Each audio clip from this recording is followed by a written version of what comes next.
안녕하세요. 12월 9일 월요일입니다. 이제 한 주간이 또 새롭게 시작하는 날입니다. 그리고 오늘 대전에서 진리축제가 있는 날입니다. 또 서울에서 광주에서 먼 길에서 또 대전으로 향해서 오시는 그러한 발걸음들 하나님이 인도해 주시기를 바라고요. 또 사모하는 마음으로 오셔서 하나님이 예비하신 하늘의 신령한 것들을 심령에 가득 담아가는 소중한 시간들이 되시기를 바라고, 특별히 여러 가지 이제 연말이 되다 보니까 그 일정들이 있습니다. 저 같은 경우도. 그래서 다른 날보다 1시간 일찍 시작하니까 1시에 딱 시작할 수 있도록 이렇게 다 준비를 하시고 늦지 않게 참석해 주시면 좋겠습니다. 저도 최대한 시간을 맞춰서 도착을 하겠습니다.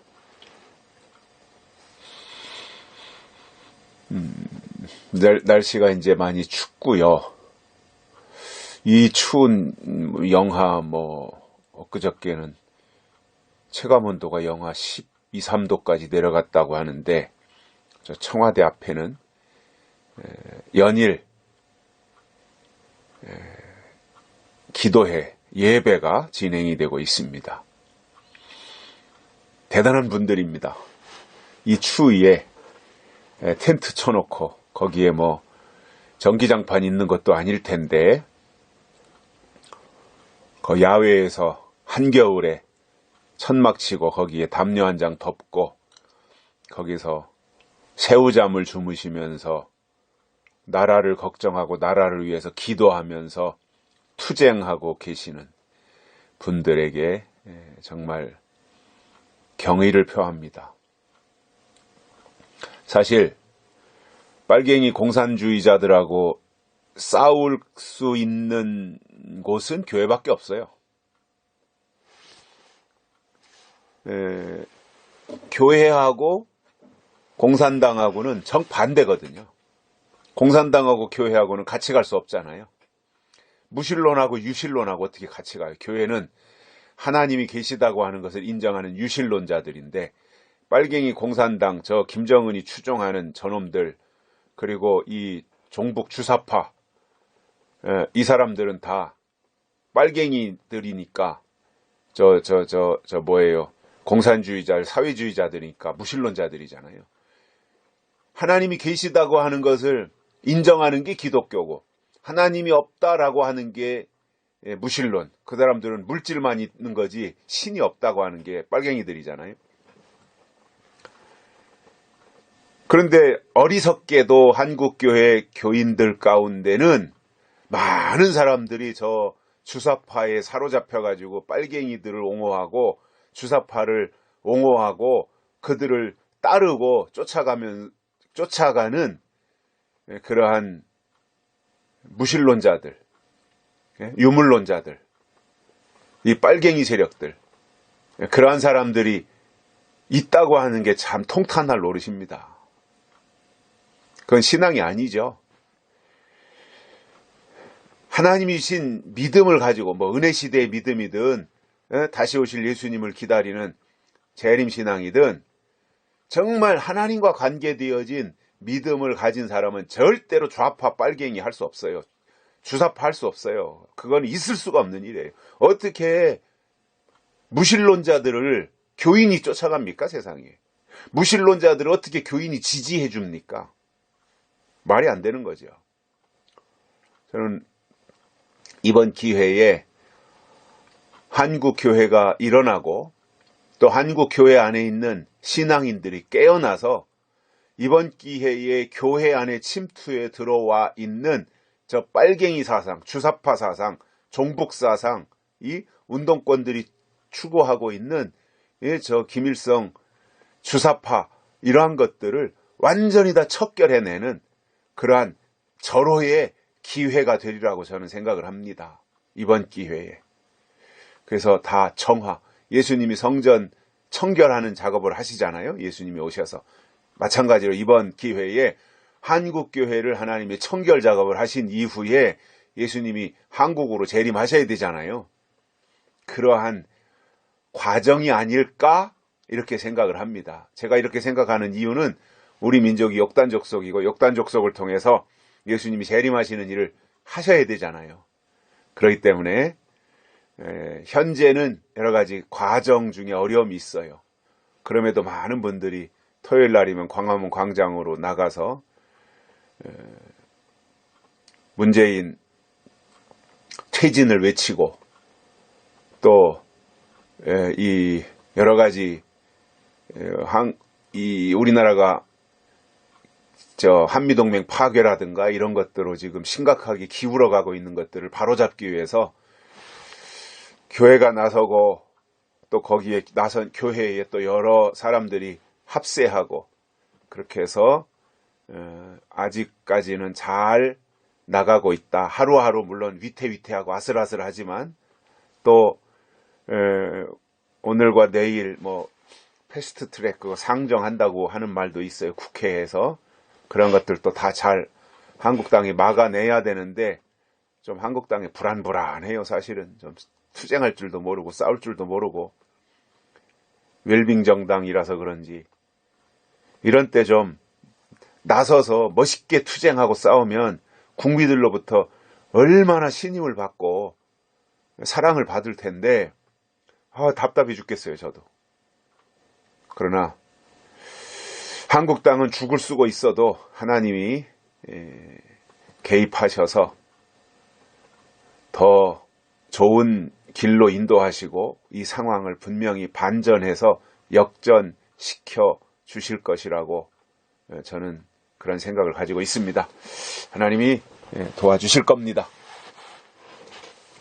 오늘 말씀은 고린도전서 15장 58절입니다. 15장 58절. 그러므로 내 사랑하는 형제들아 견고하며 흔들리지 말며 항상 주의 일에 더욱 힘쓰는 자들이 되라. 이는 너희 수고가 주 안에서 헛되지 않은 줄을 알미니라. 아멘. 바울이 고린도전서 15장에서 부활에 대한 말씀 또는 변화체에 대한 말씀들 쭉 설명한 이후에 결론적으로 하신 말씀이 뭐냐? 형제들아, 견고해라 이거예요.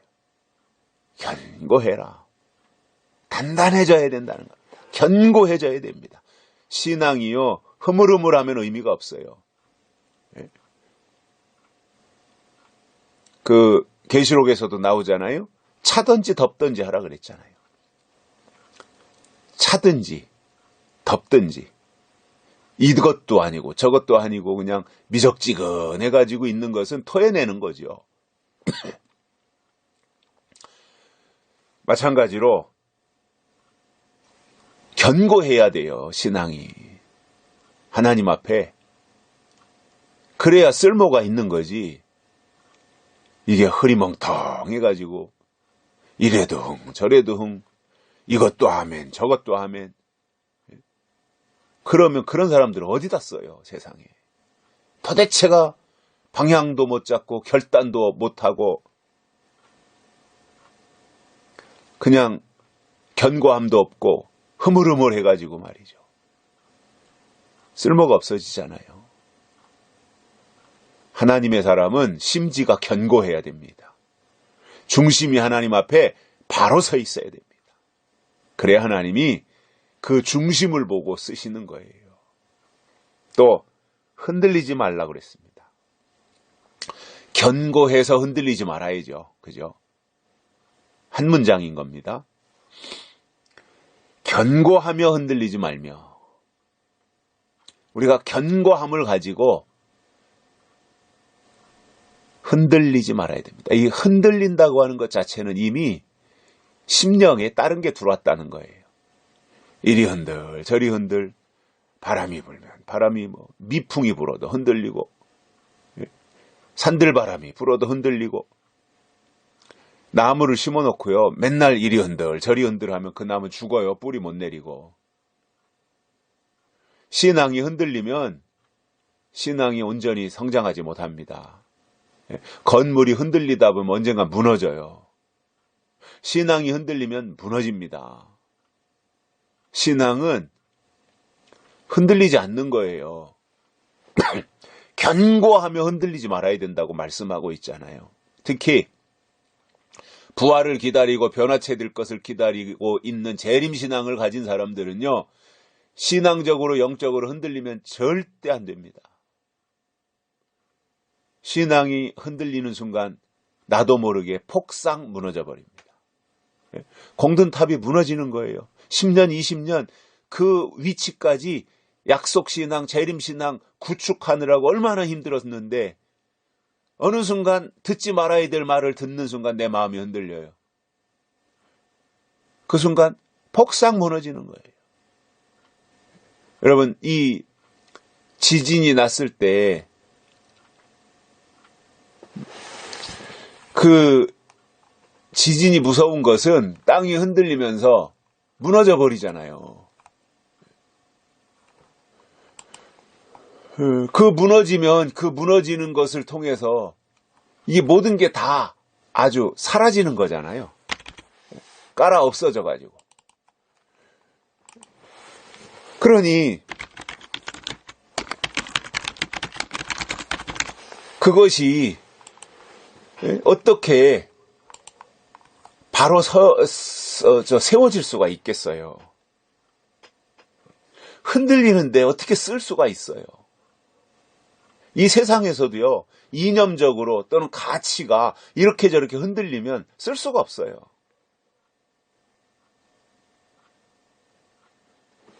그러나 하나님 주신 약속의 말씀을 붙잡고는 이게 길이다, 이게 진리다, 이게 생명이다, 그것에 확신이 왔으면 그 이외의 것은 어떠한 것이 오더라도 침투하더라도 그러한 것에 마음 뺏기지 않고 하나님이신 약속을 붙잡고 달려갈 길을 다 달려가고 믿음을 지키는 그 자세가 하나님 앞에 옳은 겁니다. 사도 바울이 그랬잖아요. 40에 하나 감하는 매를 맞고 그 얼마나 하나하나 과정이 힘들어요. 예수 전한다는 것 때문에, 복음 전한다는 것 때문에. 그가 붙잡혀갈 사람입니까? 신분으로 보면 로마 시민권을 가지고 있는 바리새인 중에 바리새인이고 유대인 중에 유대인이고 가말리엘의 문화생이고 어느 것 하나 빼놓을 수 없을 만큼 다 갖춘 사람이에요. 그가 어디 가서 누구한테 무시당해요? 왜 그가 40에 하나 감하는 매를 맞아요? 그가 왜 감옥에 갇혀야 돼요? 얼마나 비참해요. 사도 바울의 삶이 예수님을 만난 이후에 다메섹 도상에서 눈이 멀고 비늘이 떨어진 이후에 다시 눈을 뜨고 그때부터 예수에게 사로잡혀서 이방인의 사도가 되어지고 신약성경을 12권, 13권이나 쓸 정도로 대단한 사람이 되었는데 그가 그렇게 사람들에게 무시당하고 외면당하고 두들겨 맞고 손가락질 당하고 그래야 될 이유가 뭐냐 말이에요. 그럴 사람이 아니잖아요. 그런데 예수 때문에 예수님에게 사로잡히니까 오늘은 이곳 내일은 저곳 다니면서 복음을 전하고 복음을 전하다 붙잡혀가고 감옥에 들어가고 몇 년 전에 성지순례 가가지고 저 로마에 가니까 바울과 실라가 갇혔던 감옥이 있더라고요. 가슴이 뭉클해지더라고. 그걸 보니까 아, 바울이 여기에 있었구나. 지금처럼 뭐 좋은 시설을 갖춘 감옥도 아니고 토굴과 같은 별 볼 일 없는 그러한 곳에 갇혀 있었다고 하니까 참 감회가 새로운 그런 느낌을 받았었는데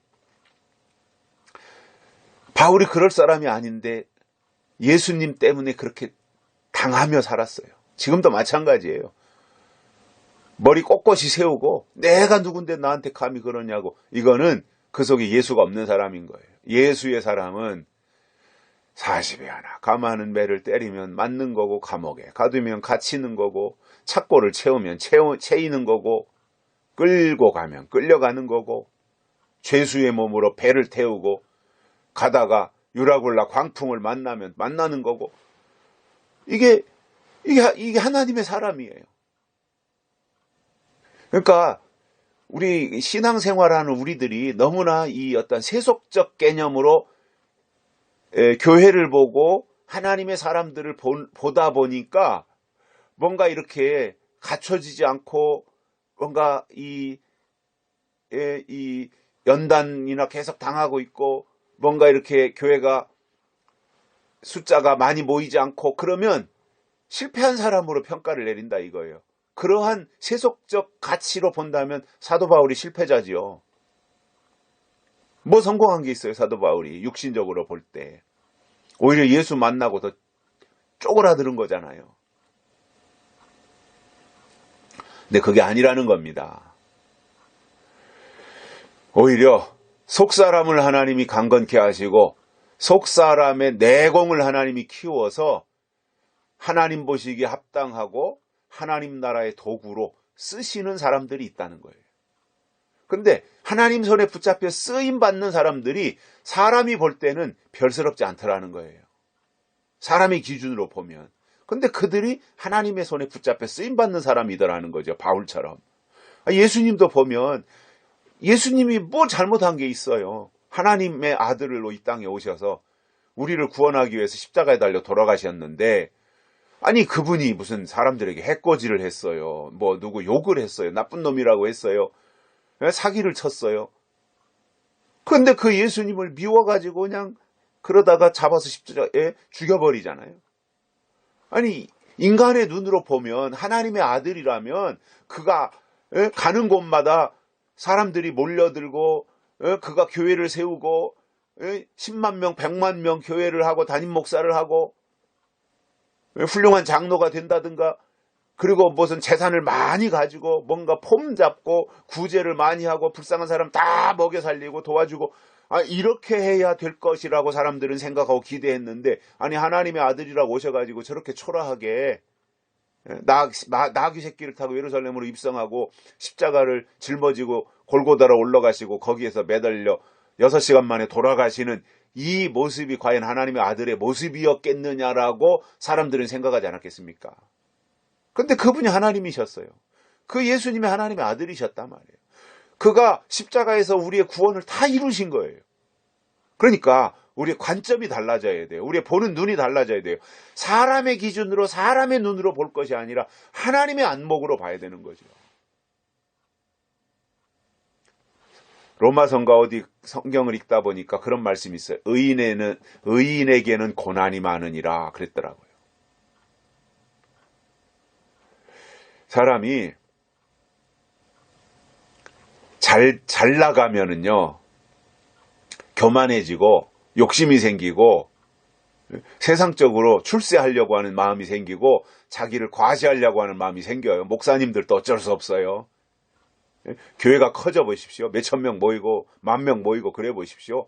자기가 대단히 똑똑하고 자기가 잘나서 자기 설교에 사람들이 반응을 해서 자기가 너무 설교를 멋있게 잘하기 때문에 사람들이 거기에 흡수돼서 온 것이라고 이렇게 교만의 영이 들어가서 그때부터는요 자기를 높이려고 하는 거예요.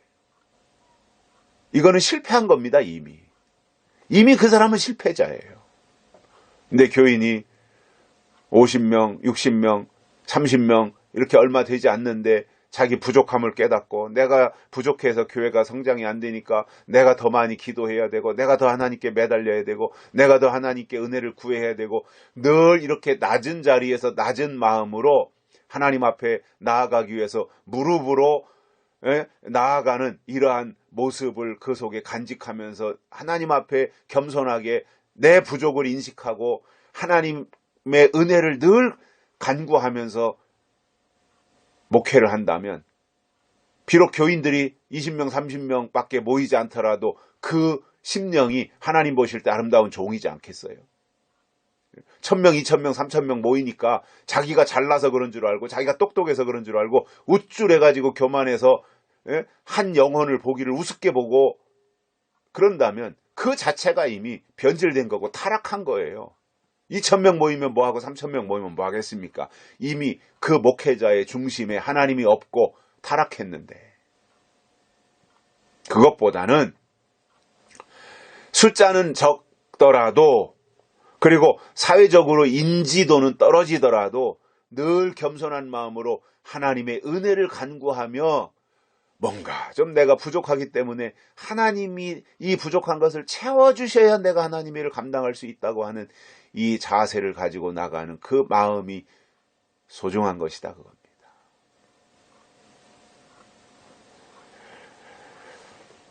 그래서 우리는 견고하며 흔들리지 말아야 됩니다. 견고하면 안 흔들리게 돼 있어요. 흔들리지 않으면 견고한 거예요, 그게. 우리 심지가 견고해져야 됩니다.